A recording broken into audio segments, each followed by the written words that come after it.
Assalamualaikum warahmatullahi wabarakatuh. Baiklah, saya akan menjawab tugas tutorial 2 studi komparatif pendidikan dasar di berbagai negara.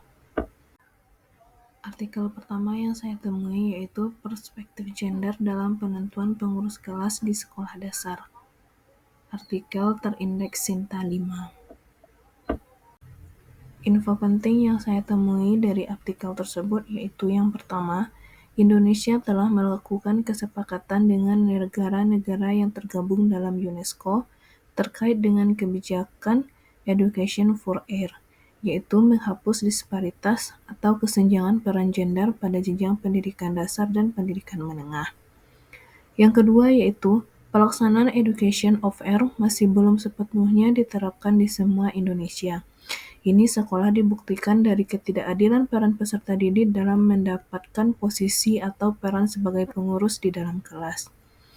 Yang ketiga yaitu, salah satu contohnya adalah pada pemilihan pengurus kelas seperti ketua kelas dan pembentukan sekretaris kelas.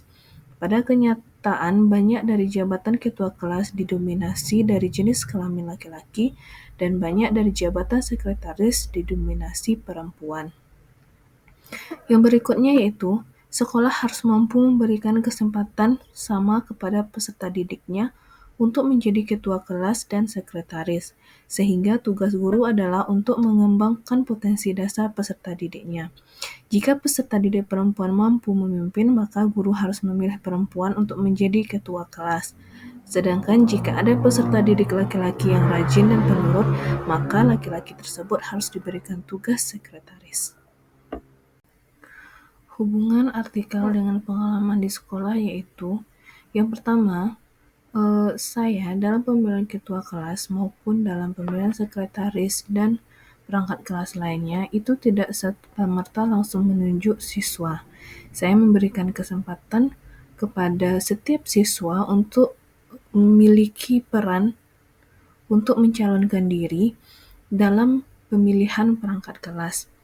Hal yang pertama saya lakukan ketika akan memilih perangkat kelas yaitu mendeskripsikan tugas perangkat kelas seperti ketua, sekretaris, dan bendahara.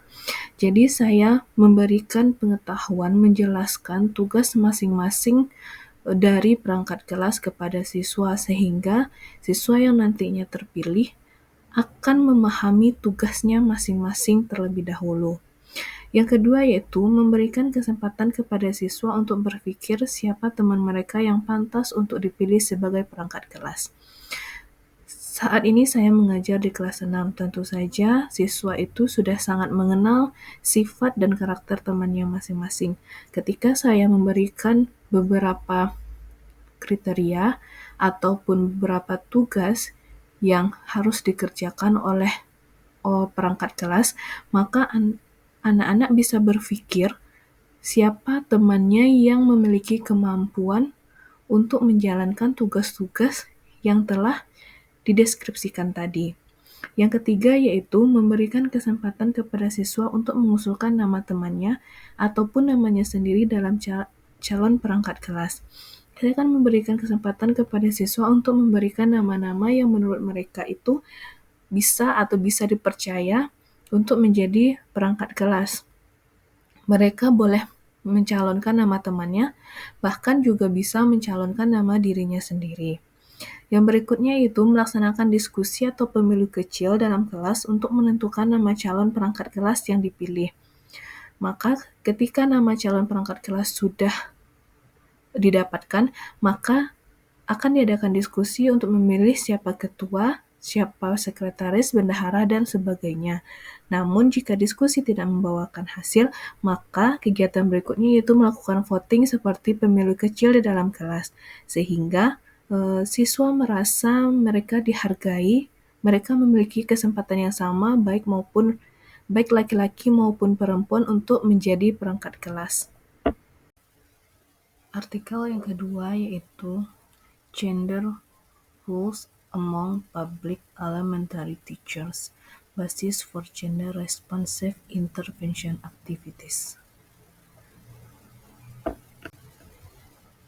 Poin penting dari artikel ini yaitu yang pertama, 262 guru dari sekolah dasar baik laki-laki dan perempuan dikumpulkan di pusat negeri di Cavite, Filipina. Yang berikutnya yaitu setelah diamati bahwa guru laki-laki dan perempuan berbagi peran yang sama dalam reproduksi, komunitas, dan kegiatan rekreasi, namun berbeda dalam kegiatan produktif. Guru perempuan menggunakan lebih banyak waktu dalam kegiatan produktif dibandingkan guru laki-laki. Yang berikutnya yaitu, anak perempuan memiliki tingkat partisipasi yang lebih tinggi di sekolah daripada anak laki-laki.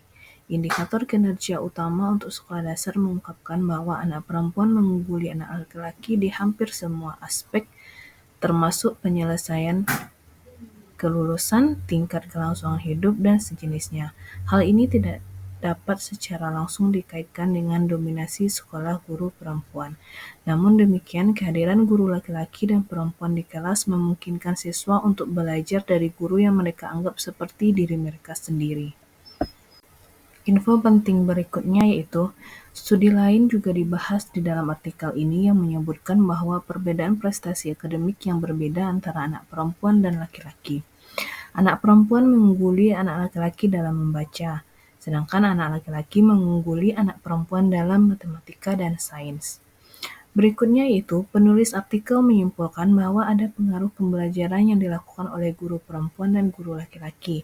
Karena sebagian guru sekolah dasar adalah perempuan, maka produktivitas anak perempuan sebanding dengan produktivitas guru perempuan yang sering mengisi waktu dengan kegiatan produktif. Yang berikutnya yaitu, saran dari penulis yaitu menyeimbangkan kegiatan guru laki-laki dan perempuan di sekolah sehingga anak bisa melihat langsung tentang peran guru laki-laki dan perempuan secara seimbang. Hubungan artikel dengan materi modul MPDR 5302 yaitu, hal yang ditemui dalam artikel ini sejalan dengan materi yang dijelaskan di dalam modul bahwa anak laki-laki dan perempuan memiliki prestasi akademik yang berbeda. Hal ini terjadi karena ada perbedaan struktur dan perkembangan otak, fungsi otak, serta bahan kimia penyusun dan jenis hormon pada anak laki-laki dan perempuan berbeda pula. Ini memperjelas bahwa kesenjangan gender dalam prestasi belajar tidak ditentukan oleh perbedaan kemampuan bawaan siswa.